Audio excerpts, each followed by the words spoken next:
Olá, vamos voltando então ao nosso trabalho. Hoje a gente vai fazer, a gente vai dar entrada, né, a um assunto novo, tá, que é demografia, população, e é um assunto que é relativamente conhecido, tá, pelos alunos do ensino médio, pelos alunos do ensino fundamental. É um assunto que vocês já estudaram diversas vezes ao longo de vários anos aí do ensino fundamental e médio, mas a gente revisita esse assunto agora no vestibular, né, na terceira série do ensino médio para o vestibular.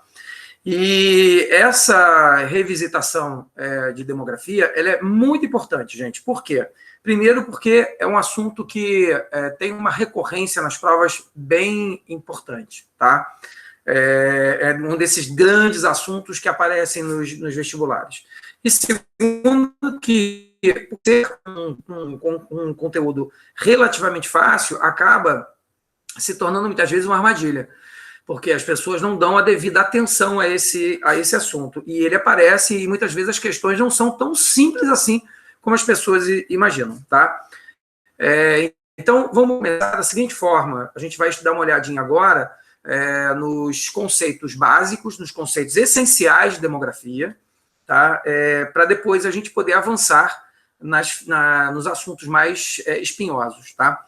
E o primeiro assunto que a gente vai estudar em demografia é o crescimento populacional, tá? A gente vai dar uma olhada nas fases do crescimento populacional, mas a gente olha para os conceitos básicos que orientam esse crescimento populacional, e aí depois a gente analisa cada fase do crescimento populacional que ocorreu aqui no planeta, tá bom? Então, vamos começar aqui, compartilhando a tela, onde a gente vai trabalhar com os conceitos mais importantes, tá? Então, vamos lá. Então, olha só, vamos começar, começando a trabalhar aqui com natalidade, taxa de natalidade, depois taxa de mortalidade, taxa de fecundidade, mortalidade infantil e expectativa de vida, tá? Então, eu vou passar aí em todos esses conceitos com vocês, ok? Para que a gente não tenha dúvida sobre nenhum deles, certo? Então, vamos lá. Primeiro, gente, taxa de natalidade. Taxa de natalidade. Como é que funciona a taxa de natalidade? Tá? Você vai ter ali o número de nascimentos, tá? Vezes 1.000 sobre a população. Quando você faz esse cálculo, o que você está tirando ali de concreto, né? Você está tirando de concreto que você tem lá um número de crianças que nascem por 1.000 habitantes, certo? Então, você vai ter ali um percentual de nascimentos sobre a população, tá? Por 1.000 habitantes, certo isso? A mesma coisa vai acontecer na taxa de mortalidade. A taxa de mortalidade vai ser igual ao número de óbitos vezes 1.000 sobre a população, sobre o tamanho da população, sobre o número total da população. E aí você também vai ter ali o número de mortes por 1.000 habitantes, vai ser um percentual que a gente vai conseguir calcular, tá certo? Bom, depois a gente tem taxa de fecundidade. Muita gente confunde isso. Taxa de fecundidade é diferente de taxa de natalidade. Como eu expliquei para vocês agora, taxa de natalidade, olha aqui, ó, é o número de nascimentos vezes 1.000 sobre população, tá? A taxa de fecundidade, ela é calculada de maneira diferente. A taxa de fecundidade é o número de filhos por mulher, tá? Número de filhos por mulher em idade lá fértil, né? De procriação. Então, você vê que, por mais que o resultado seja parecido com a da natalidade, né, o cálculo é feito de maneira diferente, tá? Para efeito de gráfico, não há muita diferença. Por exemplo, se a taxa de natalidade está em declínio, se ela está caindo, é porque a taxa de fecundidade também está diminuindo, tá? Por exemplo, no Brasil hoje, a gente tem uma taxa de fecundidade em queda expressiva. A gente tem aí hoje uma taxa de fecundidade, segundo aí as previsões do IBGE, não do último censo, mas as análises estatísticas dos últimos anos, a nossa taxa de fecundidade ela vem caindo aí de 1,8, tá? Para agora para 1,5, para 1,4, ou seja, é uma queda bem expressiva, tá? Pra você ter uma ideia, em 2010 a gente tinha uma taxa de fecundidade ali de 1,85, que agora está aí se aproximando de 1,4. A taxa de natalidade também caiu. Então, à medida que a taxa de fecundidade cai, a natalidade cai também, mas é importante saber que são cálculos diferentes, tá? Mortalidade infantil, isso aí é objeto de muito erro, de muita confusão, gente. A mortalidade infantil é calculada em cima das crianças que faleceram entre 0 e 1 ano, tá? Muita gente acha que é de 0 a 10 anos, de 0 a 5 anos, não. Isso é estatística, então a gente precisa definir qual é o campo que a gente vai utilizar, né? O campo de idades que a gente vai utilizar. Né? Se vai ser de 0 a 5, se vai ser de 0 a 10, se vai ser de 0 a 1, por convenção internacional, né? Até porque é preciso comparar os dados entre os países, se utiliza mortalidade infantil de 0 a 1 ano. Tá? E por que é usado esse número, 0 a 1 ano? Não é muito pouco? Por que a gente não podia calcular o número de crianças que morrem com 3 anos de idade, com 4 anos de idade? Porque a faixa etária de 0 a 1 ano é um período da vida da criança onde ela ainda é muito frágil, tá? Onde a capacidade de defesa dela, de doenças, de problemas sociais que a gente tem naquela sociedade, é muito limitada. Isso quer dizer o seguinte, que se aquela criança morreu naquele período de 0 a 1 ano, isso é um dado sensível. Pode ter algum problema social grave ocorrendo ali. Alguma política de vacinação que não deu certo, programas de saneamento básico que fracassaram, né? Populações sem acesso à água potável, e quando isso acontece, esse dado ele se manifesta rapidamente. Né? Então, é um dado importante para você ter ali uma noção do que está acontecendo nos aspectos socioeconômicos daquele país. Tá? Por isso, mortalidade de 0 a 1 ano. Se fosse o dado de 0 a 10 anos, esse dado poderia estar mascarando uma série de problemas sociais. Tá?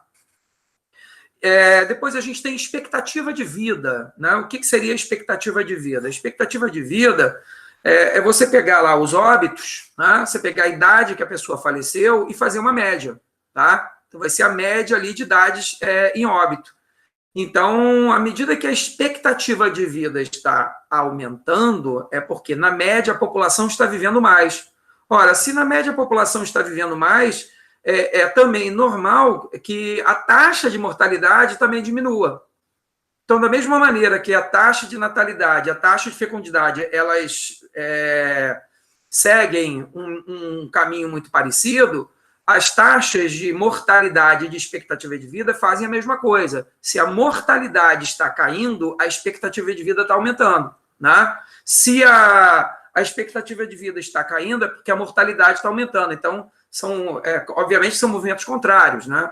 Na natalidade e fecundidade sobem e descem juntas. A mortalidade e a expectativa de vida são exatamente contrários. Se a expectativa de vida sobe, é porque a mortalidade cai. Mas elas se movimentam, né? Elas se movimentam juntas, em campos, em tendências opostas, mas se movimentam juntas, tá? E, obviamente, que o cálculo também é feito de maneira diferente, tá?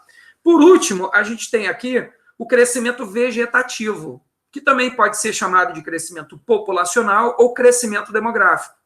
E como é que a gente calcula isso? Muita gente acha que o cálculo do crescimento vegetativo é só pegar a taxa de natalidade, né, com sinal positivo, e diminuir através da taxa de mortalidade, ou seja, taxa de natalidade menos taxa de mortalidade. Não é apenas isso. Tá? Você ainda tem que adicionar mais duas variáveis. A taxa de imigração menos a taxa de emigração. Tá?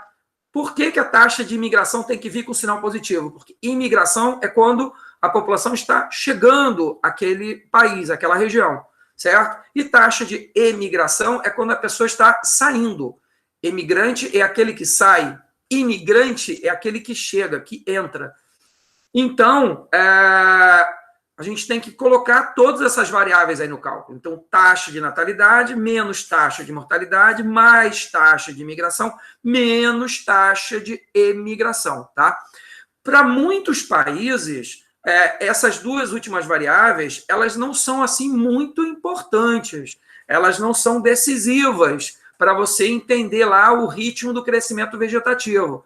Mas para uma parte considerável de países do sistema internacional, você vai ter essas duas variáveis aí com uma certa importância. Por exemplo, vamos lá, os Estados Unidos, né? Historicamente, um país que desde lá do século XIX vem recebendo levas muito significativas de imigrantes. Então, a taxa de imigração ela é um fator importante no cálculo, né?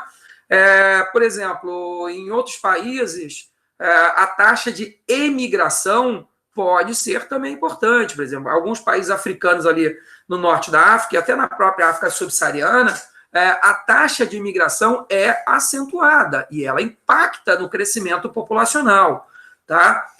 Para muitos países europeus, especialmente os países da União Europeia, a taxa de imigração é importante, tá?